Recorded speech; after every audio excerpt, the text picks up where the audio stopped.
Hey, what's up guys, this is Oakley and we're going to be playing the game Hannibal at the Gates. This is going to be one of the two historical battles that are available to play. So obviously we're going to be taking the command of Hannibal and his forces facing the Roman legions. Now this battle would have been much larger than the scale presented here. There would have been around 80,000 Roman troops, I believe. And the Carthaginians, on the other hand, would have been fielding lesser, probably around 50,000, somewhere around there. The estimates are always based off ancient historians who tend to inflate and have differing amounts, so we only have a rough estimate of the forces, but it was substantially larger than here. In any case, what you're seeing right now is the Roman cavalry is going to be charging forward. I'm going to decide to absorb that charge on my infantry and place my Balearic slingers and other skirmishers right behind that line to be able to take them out most efficiently, because I know the cavalry are going to be very, very important for the double envelopment. So they're going to be taking the bait, they're going to be charging right into my forces. I'm counter-charging everywhere, bracing where I can, and then I'm going to swoop in with the rest of my cavalry around the sides, hopefully to finish these guys off with minimal losses. And you can see these Numidian cav on the right are actually doing very cool actions. They are now, I think, given the Parthian shot, which means no matter what direction the enemy is, they can still shoot at them. It makes them much more viable, makes them much more tactical and historically effective. And if we're going to talk about history and the tactics for this battle, this is going to be mostly cursory, and I'm going to be coming out with a documentary series detailing this battle exclusively. So you guys know that I've been working on my first Punic War video. That one is still going to be processing, it's still going to continue. We're not done with it, I'm almost done, but it's going to keep going. What I'm going to try and do, however, is to celebrate Hannibal at the Gates, is I'm going to do an exclusive video just on Cannae, so I hope that should be coming out soon. I've written the script, so now I just need to go ahead and record it, but that should delve into much more of the details. I mentioned this because, as you saw in the beginning, the Roman cavalry charged forward. That was not historically accurate. The Roman cavalry were mostly stationed on the sides, and they were there to hold the flanks. The Romans had previously lost to Carthage. They knew they had a cav inferiority, and so the cavalry on Roman flanks were meant to just hold the sides, and they weren't actually meant to charge out and engage as they did here, because, as I said, they were outclassed. In any case, in this reenactment of the battle, I did win. I'm going to pull back and try and reform in the way that Hannibal would have.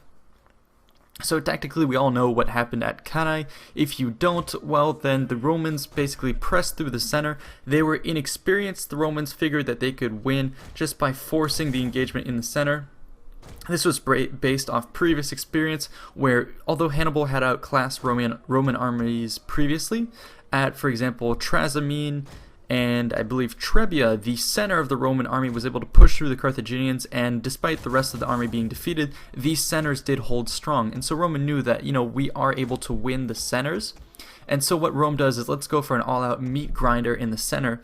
This, however, plays into Hannibal's tactics. Hannibal decided to use this to advantage. He funneled the Romans into the center, and when they did that, he slowly drew his forces in the center back. These would have been predominantly Iberians, his veteran troops from the Spanish campaigns, and then also he would have supplemented them with recent recruits and mercenaries from the Gallic tribes who were eagerly coming to the side of Hannibal. In case he draws the Romans into the center, the Romans slowly march up, and they're going to be surrounded on all sides when the flanks of the Carthaginians turn into the Romans, who have been pushing eagerly through the center. Now, right now, this is not very historically accurate. The camps are representative of where the camps would have been. However, they would have been, as I said, much larger. Roman camps would have been more heavily defended, and the Punic camp would have been on the other side of the river. So I'm just going to go ahead and explore that. Then back to the battlefield here, the Romans would have deployed in their triplex acies. So I have a video on that where you can check out the full details of that. The Romans did, in fact, deploy in the triplex acies in this engagement. However, here it's just two lines. That's probably due to the fact that this game necessarily, they're trying to keep it performance doable in terms of most computers. In the recreation that I'll have in the future, that documentary, we're going to try and cram as many soldiers into the battlefield as possible, recreate the tactics down to a T, and also have the historical authenticity in terms of numbers and tactics and accuracy. In any case, the battle itself started with skirmishing in the center. Romans were pulled in. The Carthaginian cav pushed heavily on the sides. It was actually the Carthaginians who were the aggressors, and they were able to crush the Romans on the flanks, charge them off the battlefield, and then the Carthaginian cav, instead of, as some other cavalrymen would have done, instead of just chasing after those cavalry and going to raid the camps in the background to get loot for themselves, they wheeled around, reformed, and hit the Romans in the back. So that's kind of where we're going to depart. What you're seeing here is my take on the battle. I had fought this actually a couple times before I played this battle on Legendary. I had a hard going of it. Just the Roman troops outnumbering, they would go around and flank and just utterly decimate me, so I had to redo the battle in sort of my own way that I thought would work. So my tactics here are going to be sort of Hannibal-esque. I'm drawing his forces in the center, and then I do have flanking guys for double envelopment. So you can see I have my wing here. It's my right wing, but on screen it's going to be on the left. That's where I'm putting 2 of these hoplite units, and they're going to be holding off the Romans, and then I have all my skirmishers on that flank, and they're going to be attacking the Romans who are right now pushing up the center. My goal is to hold them with the infantry here, putting these guys in deeper formation, and then I'm going to tell them all to hold. The Romans should get caught on this, and that's what I'm going to hit, with my cavalry from the back here, and also my skirmishers from the side, so that's my goal. I'm also chasing after the Roman general. The Roman generals, I think both of them died in the engagement. I can't exactly remember at what point in the battlefield, but one of them was thought to have been hit by a slinger. He dismounted, and then he was killed and chased off the field. I think one of them escaped, but the other one died.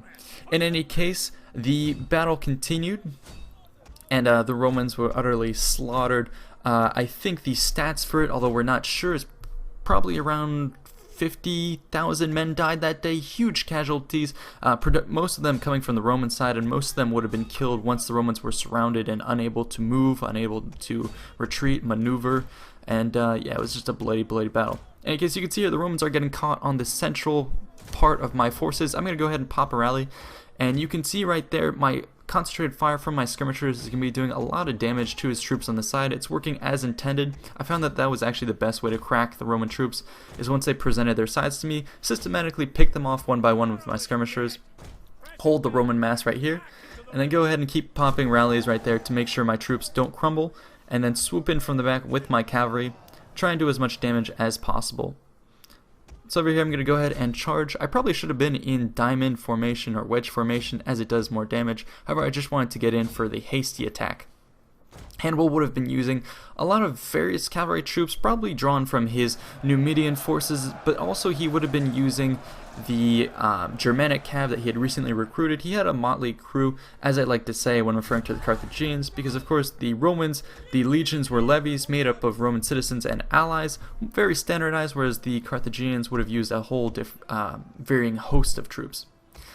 In any case, right here I'm going to be decimating these Roman soldiers in the middle, killing more than 1 in every 10 actually, because they're going to crumble right here, simultaneously pinned from the front, hit from the side by archers, and then slammed from the back by my cavalry, and this is where they're going to be streaming out.